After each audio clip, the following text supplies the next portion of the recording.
But this press conference is specifically about Maharashtra, and I'd like to give you some details about what we have found about the Maharashtra elections. And these are, of course, some questions to the Election Commission. Question number one. In 5 years, between Vidhan Sabha 2019 and Lok Sabha 2024, 32 lakh voters were added on the electoral rolls of Maharashtra.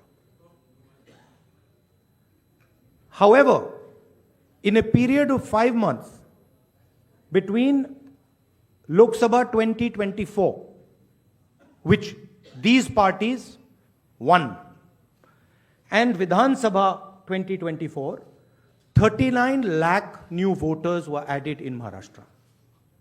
Now the question is, why are more voters being added in 5 months after the Lok Sabha election than are being added in 5 years prior? Who are these 39 lakh people? To give an idea of what happened here, that is the equivalent of an Indian state. The state of Himachal Pradesh has an equivalent number of voters. That the voting population of Himachal Pradesh was added to the voting list of Maharashtra after Lok Sabha elections. Second point, very interesting point. Why were there more registered voters in Maharashtra than the entire voting population of Maharashtra?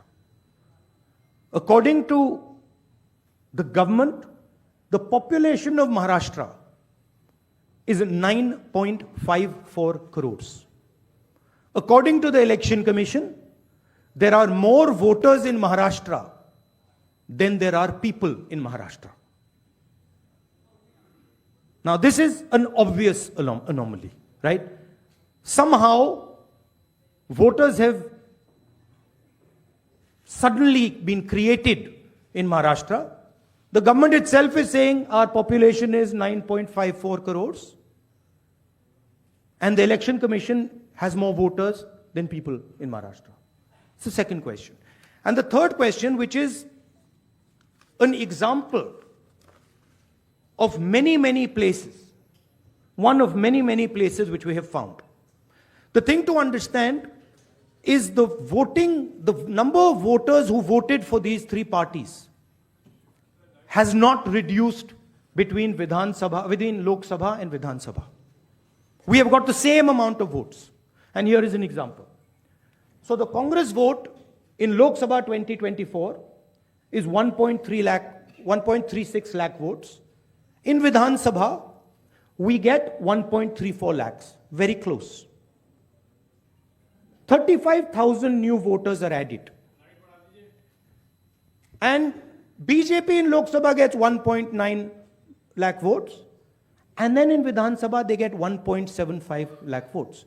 And most of those voters that provided the BJP with their victory come from those 35,000 new voters who have been added. And this is not the case in only one constituency. It is the case in multiple constituencies. It is the case in Shiv Sena constituencies, Congress constituencies, NCP constituencies. Now, these are fundamental questions. And we have been saying to the Election Commission that we are finding anomalies. We need the voter list, names, addresses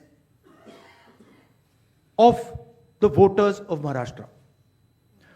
We need, yes, with photographs.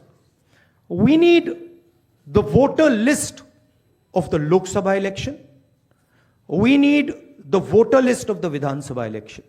Because we want to understand exactly who these new additional voters are. There is another factor in this, which we have also found, which we want to understand. There are many, many, many voters that have been deleted. Voters who are in one booth who have been transferred to another booth. Most of these voters come from Dalit communities, tribal communities, minority communities, right? So we want to understand this. And we have made repeated requests to the Election Commission They have not answered us. The leader of the opposition has said this in Parliament House. The Election Commission has not responded.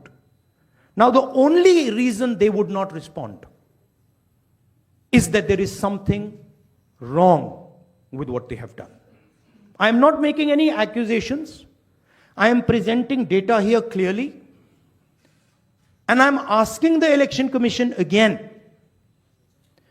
The three major opposition parties of Maharashtra are asking you for the voter list of Lok Sabha and the voter list of Vidhan Sabha elections. It is your duty to provide transparency in the election. It is not our responsibility to provide transparency in the election. So it is important that now, after repeated requests from the entire opposition here, that the Election Commission hands over the voter list so we can take our investigation to its logical conclusion. I'd like to